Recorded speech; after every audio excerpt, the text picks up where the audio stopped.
Hey guys, this is Anders with Atom Audio, and today we are back with Jon Blass in his newly outfitted Dolby ATMOS studio.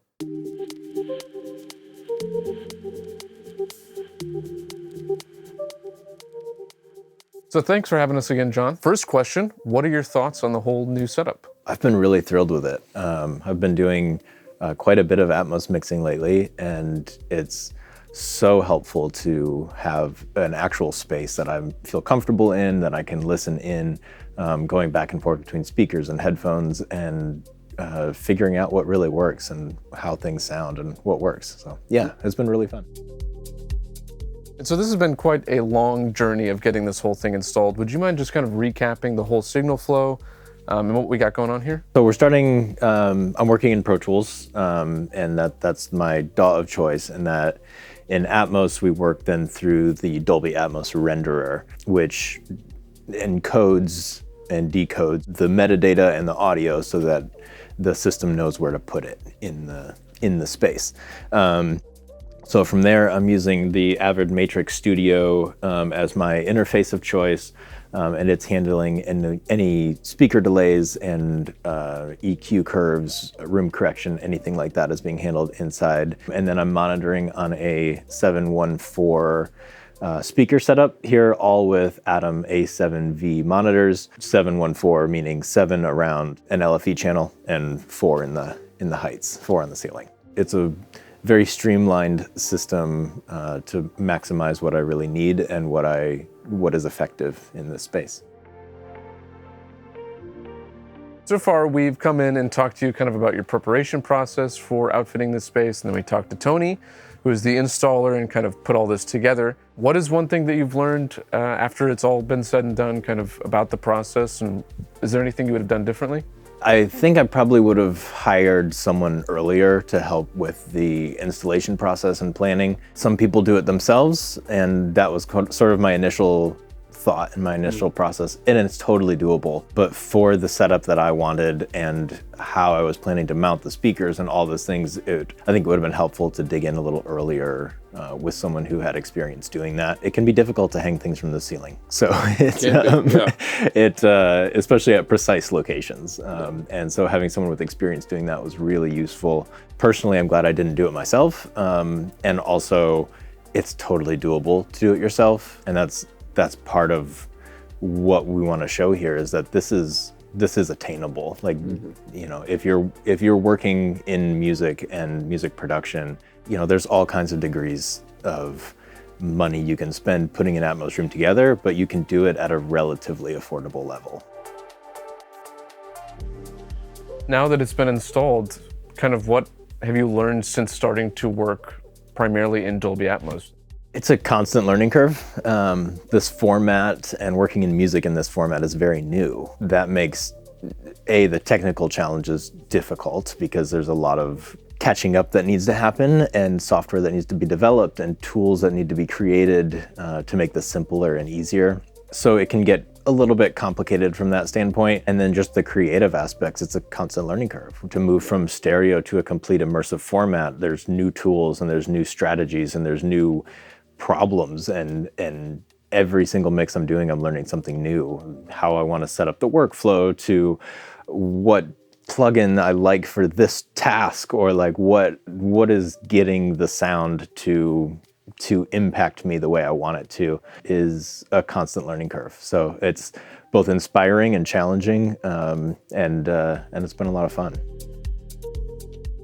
That's actually my next question was, has Dolby ATMOS kind of allowed you to be a bit more creative than, you know, working in a stereo setup? It has, for sure. There's more options for creativity, and also there's constraints on that too, because often we are matching a stereo mix. Whether I did that stereo mix or someone else did it, the stereo mix is what has been approved and the artist has tweaked and they've worked on for however long.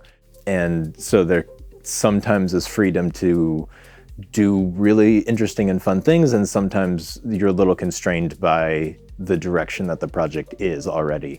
So yes, both. Yes and no. Yeah.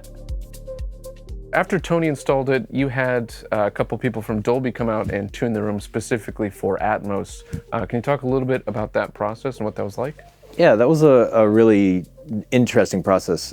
Tony had tuned my room, and he had set all the speaker delays, and we had worked really hard to get the room sounding the way we wanted it to. Dolby also likes to come out and do that themselves as well, and they use a specific curve that they find helps translate. They set the room up to their specs, and that's their own proprietary system that they've come up with. But to me, that was an important process because unlike working in stereo or even surround formats, this is all going, like, I'm not mixing in 714, right? I'm monitoring in 714. I'm mixing in Dolby Atmos.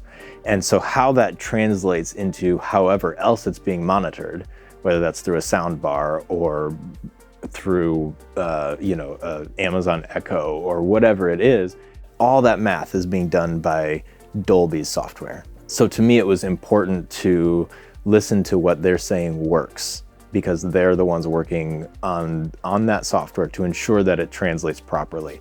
And after working in here, I just completed an album in Atmos this week, and I felt very confident working in the room after what they did. It was a great experience. So this space has been finished for about 3 weeks now with the tuning and everything like that. Have you noticed from a career standpoint that you've gotten more inquiries about Dolby Atmos mixing, or has it been kind of the same workload that you've had? The biggest demand right now is coming from labels, and especially on projects that I'm mixing the stereo version of. A lot of them are required to deliver simultaneous stereo and Atmos mixes. And in that case, it's a real challenge for the label to accomplish that. And it has been I think, a good service to them that when they hire me to do the stereo mix, they pretty easily can also just hire me to do the Atmos mix. It's an extra approval process, but there's no trying to figure out how to get stems to another guy and back and forth. And it's also, there's a creative benefit there too. I think having the same mixer do the stereo and the Atmos, it helps the Atmos mixer know what the real intention is, because they were with it from the beginning and they were a part of the conversations that led to where that final process is, or where that final mix ended up. Yeah. So that can be really useful. There is definitely inquiries on the independent side as well. Less demand there so far because it's added cost, to be honest. Yep. It's expensive, but Apple Music is really pushing people to have that if they want placements, things like that. It's starting to become more and more of a need and not just a fun thing to do or something for just the top people in pop to do. It's just becoming necessary. So you are a longtime A7X user, and now you've been using the A7Vs for couple months now, a few months. Yeah. What are your thoughts on them after working on them for a while? Any speaker change takes a little bit of adjustment, but I very quickly got very comfortable on them. I did a lot of listening. I went back and forth with the, I can't remember the name of the button on the back that like changes the voicing, and literally I pushed that button and I was like, whoa, like I felt like I was looking at the wrong speaker. Like they felt exactly like the A7Xs. I ended up landing on pure mode. They translate beautifully to what I know from working on the A7Xs so long. There's some big advantages to this update for what I'm doing.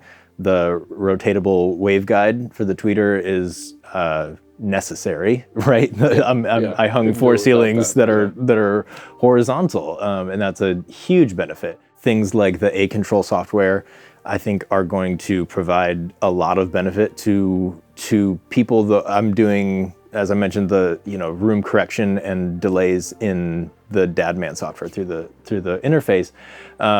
But even without that, if you have Apollos or something, you can do a lot of that right in the speaker with A-Control. It's a lot of extra features that really kind of push the A7V to the next generation of how these can be used. I think that covers just about everything in this series on Jon Blass's new Dolby Atmos studio.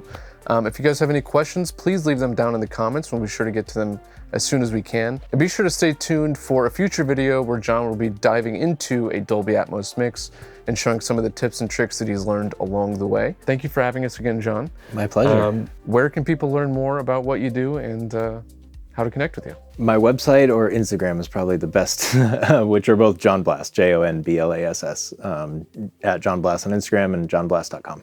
So yeah, that's me. I think that does it for us. Thank you guys again for watching, and be sure to like and subscribe for more content like this.